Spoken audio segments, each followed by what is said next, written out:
चलिए हम लोग आज heating effect of electric current के बारे में पढ़ेंगे। जो विद्युत धारा का जो ऊष्मीय प्रभाव होता है उसके बारे में। किसके बारे में? विद्युत धारा के ऊष्मीय प्रभाव यानी heating effect of electric current. Heating effect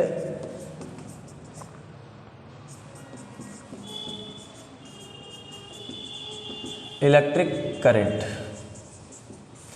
heating effect of electric current के बारे में समझना है, यानी विद्युत धारा का ऊष्मीय प्रभाव। टॉपिक है विद्युत धारा का ऊष्मीय प्रभाव। ऊष्मीय प्रभाव देखिए होता क्या है, जब किसी कंडक्टर से विद्युत को प्रवाहित कराया जाता है, जब किसी सुचालक से इलेक्ट्रिक करंट को यानी विद्युत धारा को प्रवाह कराया जाता है, तो वो जो सुचालक होता है, जो इलेक्ट्रिक अप्लायंस होता है, उसमें ऊष्मा उत्पन्न होती है। आप ध्यान दिए होंगे, जब किसी बल्ब को जलाया जाता है तो बल्ब को जलाने के बाद कुछ समय बाद बल्ब गर्म हो जाता है, बल्ब हीट हो जाता है। ये क्यों होता है? ये होता है विद्युत धारा के प्रवाह के कारण। तो यहाँ से इसका परिभाषा अगर क्या होगा, यदि किसी सुचालक में विद्युत धारा के प्रवाह के कारण उसमें ऊष्मा उत्पन्न होती है तो उसे क्या कहते हैं? विद्युत धारा का ऊष्मीय प्रभाव कहा जाता है। यदि किसी सुचालक में विद्युत धारा के प्रवाह के कारण अगर ऊष्मा उत्पन्न होती है तो उसे क्या कहते हैं? विद्युत धारा का ऊष्मीय प्रभाव कहा जाता है। विद्युत धारा का ऊष्मीय प्रभाव क्लियर है? अब चलिए समझिए कि विद्युत धारा का ऊष्मीय प्रभाव तो क्लियर हो गया। अब जानना है कि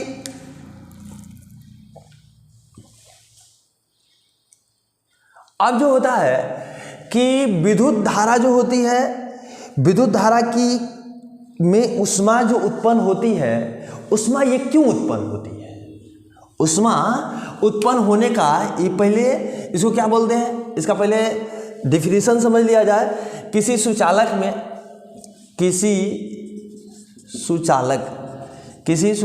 में विद्युत धारा के प्रवाह के कारण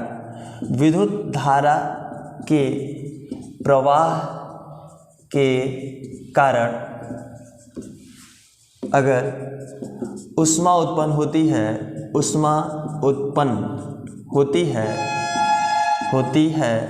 तो उसे विद्युत धारा का ऊष्मीय प्रभाव कहते हैं। विद्युत धारा का ऊष्मीय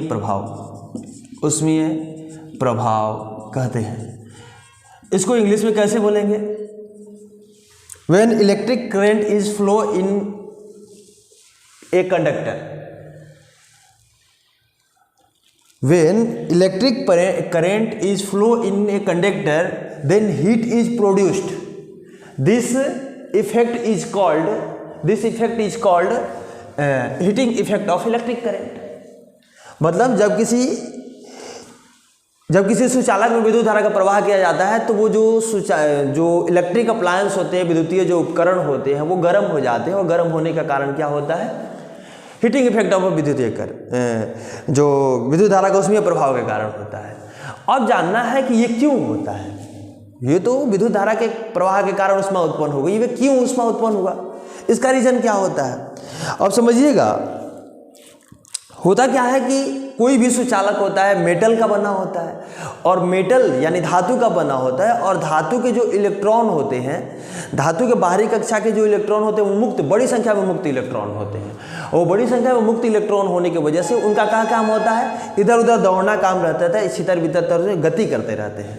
और जब उस मेटल वाले कंडक्टर से विद्युत धारा को फ्लो करवाया जाता है, इलेक्ट्रिक करंट को फ्लो करवाया जाता है, तो इलेक्ट्रिक करंट जब फ्लो होता है उसमें, तो उसमें जो उस इलेक्ट्रॉन जो होते हैं, उन इलेक्ट्रॉनों की तो गति और ज़्यादा बढ़ जाती है, गति और ज़्यादा बढ़ती है। और वो जो होते हैं कोई कंडक्टर होता है, कंडक्टर का जो एटम्स होता है या आयन होता है, अणु होता है या आयन होता है, इन दोनों से लड़ते हैं, आपस में कोलाइड होते हैं, कोलिजन होता है। और टक्कर होने के कारण जो इलेक्ट्रॉन की गतिज ऊर्जा होती है, गतिज ऊर्जा किस में चली जाती है? गतिज ऊर्जा स्थानांतरित होकर उस अणु या आयन में चली जाती है। उस एटम्स या आयन में चली जाती है स्थानांतरित होकर, और जो अणु या आयन में जब चली जाएगी तो उनका जो वाइब्रेशन होगा, वाइब्रेशन बहुत तेज गति से होने लगता है, वाइब्रेट बहुत तेज गति से करने लगते हैं और अपनी जगह पे ही वाइब्रेट करते हैं। तो उसके कारण जो होता है उसमें वाइब्रेशन के कारण उसमें क्या होता है, उष्मा उत्पन्न होती है। तो उष्मा उत्पन्न होने का कारण क्या है? उष्मा उत्पन्न होने का कारण है कि जब जो कोई सुचालक होता है, कुछ सुचालक के जो इलेक्ट्रॉन होते हैं, फ्री इलेक्ट्रॉन होते हैं, वो गति करते रहते हैं। जब विद्युत धारा प्रवाहित की जाती है तो उनकी गति और ज़्यादा तेज बढ़ जाती है, और गति तेज बढ़ती है तो और तेज गति से गति करने लगते हैं। तो उस सुचालक के जो एटम और एटम या आयन जो होते हैं, अणु या आयन जो होते हैं, उन अणु या आयन से इलेक्ट्रॉन ये टकराते हैं। इलेक्ट्रॉनों की चूंकि गति ज़्यादा होती है तो उनकी गतिज ऊर्जा इसमें स्थानांतरित हो जाती है और इसको ऊर्जा दे देती है। किसको? अणु या आयन को। अणु या आयन को जब गतिज ऊर्जा मिल जाएगी तो वो क्या करते हैं, उसमें भी ऊर्जा हो जाती है और वो वाइब्रेट करने लगते हैं। उससे क्या हो जाता है, उसी से उस वाइब्रेशन के कारण ही उनमें ऊष्मा उत्पन्न होता है। ये बात क्लियर हुआ कि क्यों ऊष्मा उत्पन्न होता है। अब बात जानना है कि ऊष्मा की कितनी मात्रा उत्पन्न होती है। जो हीट होता है, हीट जो प्रोड्यूस होता है, हीट प्रोड्यूस उसका अमाउंट कितना होता है, अमाउंट ऊष्मा की जो मात्रा होती है वो कितनी होती है, इसको जानना है।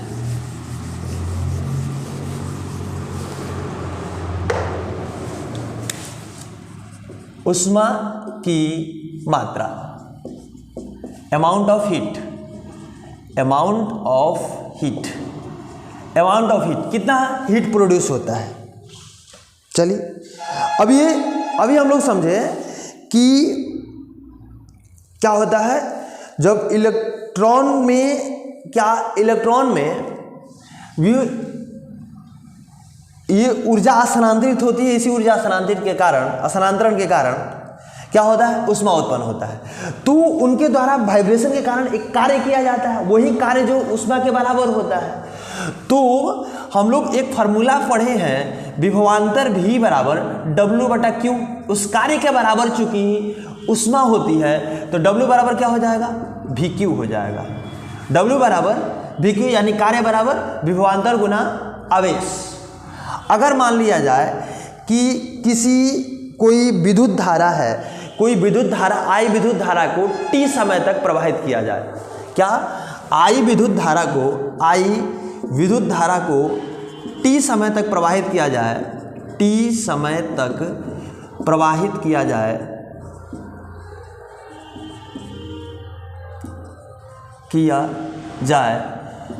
तो आवेश कितना होगा, Q बराबर IT। Q बराबर I में T से गुना कर देंगे, IT हो जाएगा। अब Q का वैल्यू इसमें रखते हैं तो W बराबर क्या हो जाएगा, V इंटू IT। तो क्या हो जाएगा, VIT। W बराबर VIT। चलिए अब V बराबर क्या होता है, ओम का नियम कहता है कि जो V होता है IR के बराबर होता है। ओम का नियम यही ना कहता है कि V बराबर IR। तो V की जगह पे अगर I पुट करते हैं, इसको इक्वेशन नंबर 1 रखा जाए।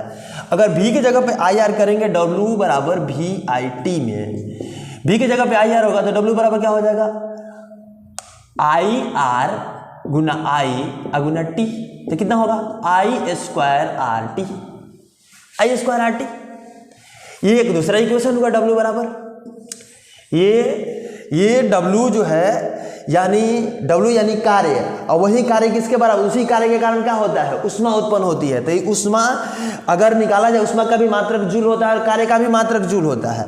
तो ऊष्मा की मात्रा कितनी होती है, VIT, और W बराबर VIT, और V बराबर IR होता है तो I²RT। IR रख लिया गया। अब क्या होता है, अब एक और फॉर्मूला आता है यहाँ पे कि R बराबर क्या हो जाएगा, I बराबर यहाँ से इसी इक्वेशन से I बराबर कितना हो जाएगा, V/R। I बराबर V/R। तो इस V/R को I बराबर V/R रखने पर अगर रख दिया जाए, पुट कर दिया जाए इसमें वैल्यू, तो कितना हो जाएगा, W बराबर I के जगह पे V/R करना है, स्क्वायर है तो V/R का स्क्वायर इंटू RT। तो कितना हो जाएगा, इसको यहां से समझा जाए v स्क्वायर बटा आर स्क्वायर अगुना आर टी, आर से आर खत्म, v स्क्वायर बटा आर इंटू टी। w बराबर कितना हो जाएगा, ये कई सारे फॉर्मूले हैं वर्क निकालने के, जो वर्क अणु द्वारा या आयन द्वारा किया जाता है, वाइब्रेट करने में जो वर्क लगता है उस वर्क को निकालने के लिए। एक क्या हो गया वी आई टी यानी पोटेंशियल डिफरेंस गुना इलेक्ट्रिक करंट गुना टाइम। एक हो गया इलेक्ट्रिक करंट का स्क्वायर गुना रेसिस्टेंस गुना टाइम। एक हो गया जो पोटेंशियल डिफरेंस है, पोटेंशियल डिफरेंस बटा आर रेसिस्टेंस का स्क्वायर गुना क्या हो जाएगा, पोटेंशियल डिफरेंस का स्क्वायर बटा आर गुना टी। एक ये हो जाएगा। तो ये कई सारे, ये जो है उष्मा के कार्य का भी, अगर जो विद्युत धारा अगर किसी सुचालक में प्रवाहित होती है तो उसके द्वारा जो कार्य किया जाता है, उसी कार्य के कारण क्या होता है, उसी के कारण उष्मा उत्पन्न होती है, और उसी उष्मा का जो माने कार्य जो होता है, कार्य उष्मा के बराबर होता है। तो यहां से भी कार्य का ये फॉर्मूला होगा, फर्स्ट फॉर्मूला। दूसरा फॉर्मूला ये हुआ W बराबर आई स्क्वायर आर टी, और तीसरा फॉर्मूला ये हुआ वी स्क्वायर बटा आर इंटू टी। ये क्लियर हुआ। अब देखिए, ये उम्मीद करते हैं कि जो उष्मा की मात्रा निकालने वाला जो क्वेश्चन होगा, क्वेश्चन आप लोगों से बनेगा इस फॉर्मूला की मदद से।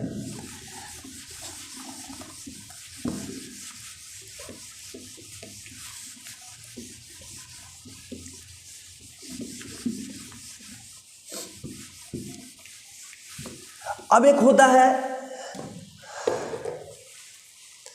विद्युत शक्ति, एक क्या होता है विद्युत शक्ति। विद्युत शक्ति को क्या कहते हैं, electric power. Electric power, electric power किसको बोलते हैं, जो कार्य करने का दर होता है उसको क्या कहते हैं, शक्ति का परिभाषा, कार्य करने की दर को शक्ति कहते हैं। तो यहां से विद्युत धारा द्वारा जो कार्य किया जाता है उसकी जो दर को कहते हैं उसको शक्ति कहते हैं। शक्ति को P बराबर क्या हो जाएगा, W बटा T। कार्य करने की दर को क्या कहते हैं, कार्य करने की दर को, द रेट ऑफ वर्क, करने की दर को शक्ति कहते हैं, शक्ति कहते हैं, पावर कहते हैं। The rate of work is called power. तो P बराबर W बटा T। अब W का कई सारा फॉर्मूला आया है। पहला फॉर्मूला W का क्या आया है, W का फॉर्मूला आया VIT। दूसरा फॉर्मूला क्या आया है, I स्क्वायर आर टी। तीसरा फॉर्मूला क्या आया है, V स्क्वायर बटा R इंटू टी। ये तीन फॉर्मूला है W का, यानी उष्मा की कितनी मात्रा उत्पन्न हुई उतना। तो ये अगर इस पहले फॉर्मूले को अगर रखा जाएगा VIR, एक मिनट, VIT होता है पहला जो फॉर्मूला होता है कि VIT होता है, VIT होता है। तो VIT बटा में T करेंगे तो क्या हो जाएगा, पावर का क्या फॉर्मूला हो जाएगा, VI, यानी पोटेंशियल डिफरेंस गुना इलेक्ट्रिक करंट। दूसरा अगर इसमें अगर रखते हैं, P बराबर W बटा T होता है, तो W बराबर I स्क्वायर आर टी अगर रखते हैं, I स्क्वायर आर टी बटा T, तो T cancel, I square R हो जाएगा, यानी इलेक्ट्रिक करंट का स्क्वायर गुना रेसिस्टेंस। ये P पावर का दूसरा, इलेक्ट्रिक पावर का दूसरा फॉर्मूला होगा। और तीसरा जो फॉर्मूला होगा पावर का, ये इस फॉर्मूला से V स्क्वायर बटा R इंटू टी, बटा में T कैंसिल, V स्क्वायर बटा R। तीसरा फॉर्मूला। तो तीन गो फॉर्मूला है ये किसका, तीन फॉर्मूले हैं इलेक्ट्रिक पावर का, विद्युतीय शक्ति का, और तीन फॉर्मूला है उष्मा की मात्रा का, कितनी उष्मा की मात्रा निकाली गई। अब जो विद्युतीय शक्ति होता है, विद्युतीय शक्ति का मात्रा क्या होता है, वाट होता है। विद्युतीय शक्ति का मात्रा क्या होता है, वाट होता है। और वाट जो होता है, वाट में इसको मापा जाता है। तो कहने का मतलब है कि अगर क्वेश्चन हो जाए कि अगर किसी विद्युतीय चालक में, अगर किसी विद्युतीय चालक में 5 वोल्ट बैटरी से 2 एम्पियर की विद्युत धारा 5 सेकंड तक प्रवाहित की जाती है, तो 5 सेकंड तक प्रवाहित की जाती है, तो क्या क्वेश्चन पूछेगा कि विद्युत शक्ति कितना है। तो हम लोग को सेकंड से थोड़े मतलब है, हम लोग को मतलब है दुगो से, विभवांतर और विद्युत धारा से। अगर 5 वोल्ट की बैटरी से अगर 2 एम्पियर की विद्युत धारा प्रवाहित की जाएगी तो टोटल कितना होगा, 5 गुना 10 वोल्ट होगा, सॉरी 10 वाट होगा, 10 वाट होगा। विद्युतीय शक्ति कितना होगा, 10 वाट होगा। वाट, ये वाट होता है। अब वाट जो होता है, वाट के बड़े मात्रक होते हैं, किलोवाट होता है, किलोवाट होता है, मेगावाट होता है, गीगावाट होता है। तो किलोवाट 10 के पावर 3 वाट के बराबर किलोवाट होता है। किलोवाट यानी 1000 वाट बराबर किलोवाट, 1 किलोवाट। 10 के पावर 6 वाट बराबर क्या होता है, मेगावाट होता है, मेगावाट होता है। अब एक बात समझिएगा कि हम लोग के यहाँ जो बिजली का बिल आता है यूनिट में आता है। किस में आता है, यूनिट में आता है। तो 1 यूनिट किसको बोलते हैं, अगर हम 1 घंटा में 1 किलोवाट, 1000 वाट हम विद्युतीय शक्ति का उपयोग कर रहे हैं तो उसका मतलब क्या है कि हम 1 यूनिट बिजली खर्चा कर रहे हैं। बात समझ में आया। यूनिट क्या होता है, यूनिट यानी यूनिट जब भी मापा जाता है 1 घंटा में अगर 1 किलोवाट खर्चा किया गया तो इसको 1 यूनिट कहा जाएगा। ये उम्मीद करते हैं कि ये आप लोगों को समझ में आया होगा। और इससे पहले जो वीडियो डाला गया है, इससे पहले वाला जो वीडियो इलेक्ट्रिक करंट वाला, उसमें इससे पहले की हर बातें बताई गई है। अगर उसको आप नहीं देखे हैं तो जरूर उसको देखिए, तब ये बात समझ में आएगी, तब आपको सारी बातें क्लियर समझ में आ जाएगी इलेक्ट्रिक करंट वाला।